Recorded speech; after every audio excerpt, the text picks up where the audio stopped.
ഹലാലാക്കണം. ജമാഅത്തെ ഇസ്ലാമി ഷിർക്കാണെന്ന് പറഞ്ഞ ഇന്നും ഷിർക്കാണ്, ഇന്നലെ ഷിർക്കാണ്, നാളെ ഷിർക്കാണ്. എന്താ ഷിർക്കാന്ന് പറഞ്ഞത്? ഒരു സംശയങ്ങൾക്ക് വേണ്ട. ഒരാൾ ദൈവേതര ഭരണവ്യവസ്ഥയ്ക്ക് കീഴിൽ, കേട്ടോളൂ, ദൈവേതര ഭരണവ്യവസ്ഥയ്ക്ക് കീഴിൽ ദൈവേതര ഭരണവ്യവസ്ഥ നടത്തേണ്ടതിനായി തെരഞ്ഞെടുപ്പിൽ മത്സരിക്കുകയും അസംബ്ലിയിൽ പോവുകയും ചെയ്യുന്ന പക്ഷം അത് തൗഹീദിന് വിരുദ്ധവും അനനുവദനീയവുമാണ്. ഇന്ത്യൻ ജമാഅത്തെ ഇസ്ലാം 27 വർഷം എന്നതാണ് ഉദ്ധരിച്ചത്. നമ്മളെ സാക്ഷാൽ മുജാഹിദുകളുടെ പത്രം. എന്താ സംഭവം?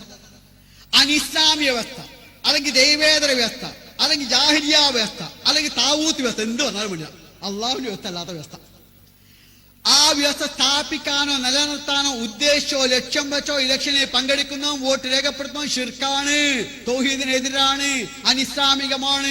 ഇന്നലെയാണ്, ഇന്നാണ്, നാളെയാണ്, മറ്റന്നാളുമാണ്, ഖിയാമത്ത് നാൾ വരെയാണ്, മാറൂല. ഒന്നുകൂടി നിങ്ങൾ പറഞ്ഞോളൂ.